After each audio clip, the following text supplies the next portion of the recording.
Essa questão de você designar uma produção cinematográfica, né, a partir da localização geográfica dela é uma coisa que é universal.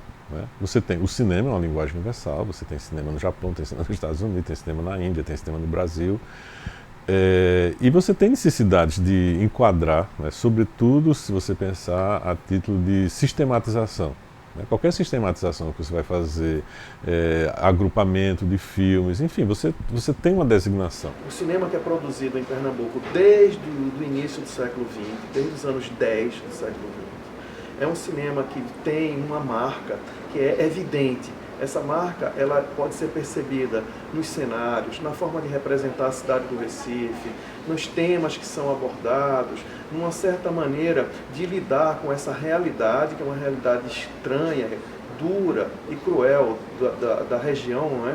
E de fato existe uma série de consequências que levam a gente perceber muito claramente marcas estilísticas, marcas estéticas que se repetem a partir desde o início do século XX. Mesmo pensando que o cinema pernambucano é muito caracterizado por ciclos produtivos, por exemplo, o ciclo do Recife, que vai de 23 a 31, ao ciclo do Super 8, que vai aí de 73 até o final dos anos 70, 79 e 80. O cinema pernambucano, ele vai além dos ciclos. Os ciclos, exclusivamente, eles não explicam sozinhos a produção em Pernambuco de cinema. Porque se a gente pegar o caso do ciclo do Recife, antes do ciclo do Recife, desde 1917, 1919, havia produção na cidade. O que ocorre nesses momentos de ciclo é uma explosão produtiva, uma condensação de uma produção muito mais acirrada. É curioso, né, essa coincidência de ter essas pessoas, né, que, por acaso, né, se juntam e formam esse núcleo central do ciclo do Recife. Mas aí você tem um Ari Severo, que era um engenheiro, que tinha morado na Europa, que tinha tido contato com a produção cinematográfica. Você tem o Edson Chagas, né? Enfim, então você tem Gentil Roriz, você tem essas pessoas que estavam de alguma forma ligadas ao cinema e que coincidentemente chegam aqui e resolvem produzir filmes, né? E dá certo, né? Dentro das limitações do período, mas é uma produção que de repente ganhou gás, né? É que eu digo, são as circunstâncias, o contexto da época que permitiu isso. Porque a gente tem que pensar que o Recife nos anos 20 era uma cidade assim que tinha pretensões de modernidade, né? De ser uma grande metrópole, né? Moderna. Então aí você tem energia elétrica, você tem um bonde, enfim, você tem uma expansão digamos assim, de máquinas, de uma produção voltada, né, para uma modernidade. E o cinema, como a gente sabe, digamos assim, é o último rebento da Revolução Industrial, né? Então é natural que essa movimentação, esse desejo, né, de modernidade, de entrar no circuito, né, do Rio, São Paulo, e essa conexão com Europa, Estados Unidos, ela aconteça. É muito importante salientar que logo após o ciclo do Recife, a gente entra num período de transformação da vida cinematográfica em Pernambuco. Na verdade, aquilo que nós fazíamos em termos de produção, não é, de filmes efetivamente, se transferiu muito para a produção de uma crítica, de um modelo de reflexão sobre os filmes. Isso não quer dizer que a gente não tenha mais participado da produção.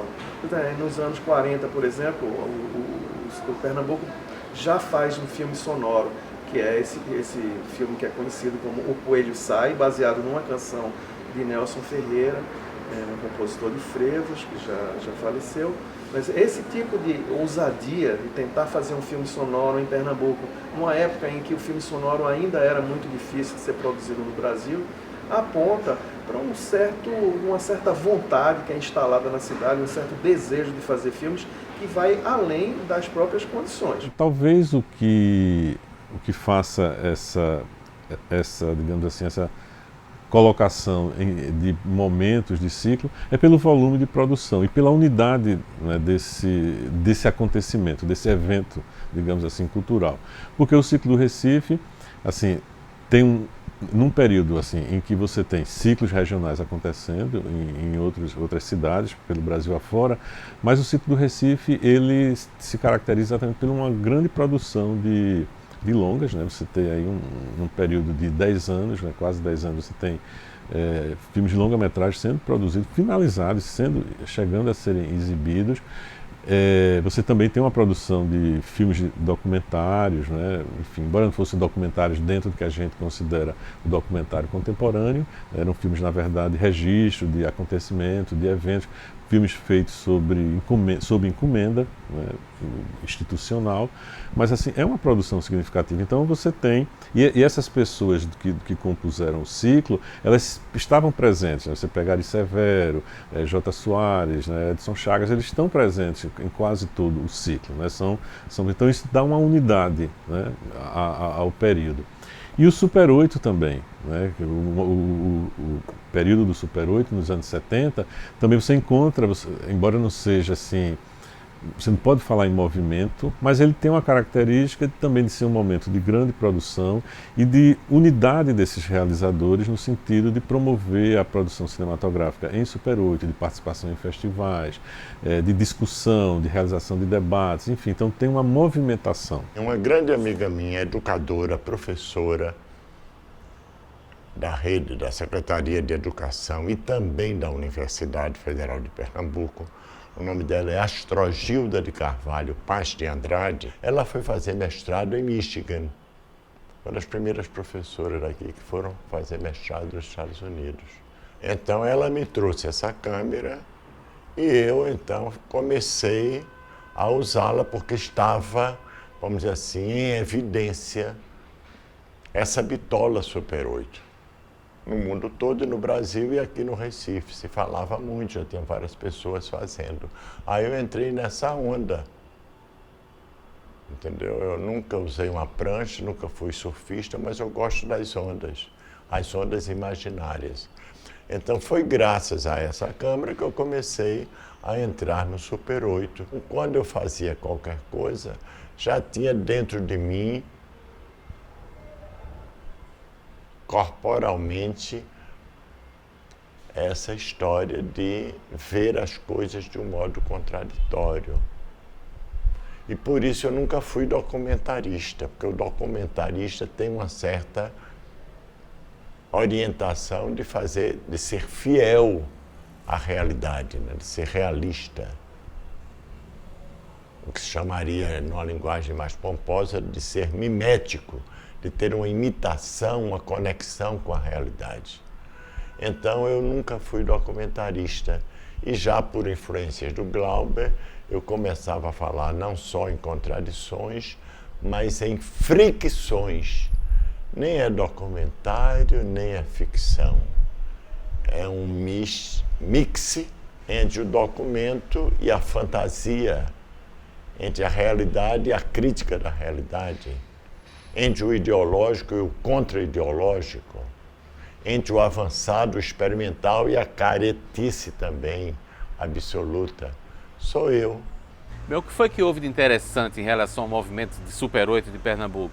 É que num certo momento, ali no início dos anos 70, um grupo se apropriou de um filme que era usado, de um tipo de filme que era usado normalmente para registros domésticos, né? Para filmar batizado, casamento, fim de semana da família viajando e tal, e o transformou num cinema possível para aquela época. Eu acho que o interessante é isso. Ou seja, era o cinema que era possível fazer naquele tempo em Pernambuco. Isso no início dos anos 70, uma época difícil, né? Eu estava começando a trabalhar no Diário de Pernambuco como repórter naquela época, ao mesmo tempo que eu estava fazendo meus primeiros filmes também. E eu me lembro, assim, perfeitamente de ter... Uma vez eu escrevi uma coisa sobre o filme Toda Nudez Será Castigada, do Arnaldo Jabor, que tinha sido proibido, e a Polícia Federal foi até o jornal para atrás de quem tinha escrito aquele negócio. E ao mesmo tempo eu via que o clima era pesado, então o Super 8 era uma maneira de a gente tentar respirar um pouco. É super saudável que tenha existido aquilo naquele momento. Houve esse caráter subversivo, não no sentido político clássico, a subversão e tal, subversivo de você pegar um filme que era usado para filmar batizado e casamento e transformar num instrumento de crítica de política, cultural, né? Os filmes de Jomar, por exemplo, Palhaço Degolado, falando de Gilberto Freire, de Ariano Suassuna. E pra gente, a gente não tinha nenhum, ao contrário de muitos realizadores e de cinema, que tem alguma megalomania assim, a gente não podia nem ter nada de megalomania, porque era impossível ter nessa precariedade. Isso era só saudável isso, né? A gente era tão precário que nem passava pela cabeça da gente que aquilo ia ter alguma importância, ou ia ter alguma... Era mais para circular, agitar e fazer alguma coisa, basicamente. Hoje você vê na cena, você produziu ali 10 segundos de alguma coisa que tem alguma beleza, que toque alguém de alguma maneira, sem nenhuma, como eu disse, sem nenhuma megalomania, porque você não pode ser megalomaníaco fazendo Super 8, porque é proibido, é ridículo, né? Então você, fazendo o que é possível ali, a gente tentou fazer naquela época, eu acho que alguns filmes conseguiram, e o movimento em conjunto, assim, se a gente for olhar em conjunto, em perspectiva, o movimento do Cinema Super 8 de Pernambuco, eu acho que basicamente foi isso. Foi uma tentativa de subverter um cinema que era usado domesticamente, transformá-lo num instrumento de crítica cultural, política, de engajamento ou não, ou de alienação também.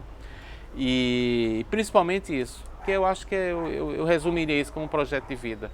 É você tentar, em algum momento da sua vida, você produzir alguma beleza, por mais precária e mais despedaçada e mais inútil que ela seja. É exatamente o que o Super 8 é, né?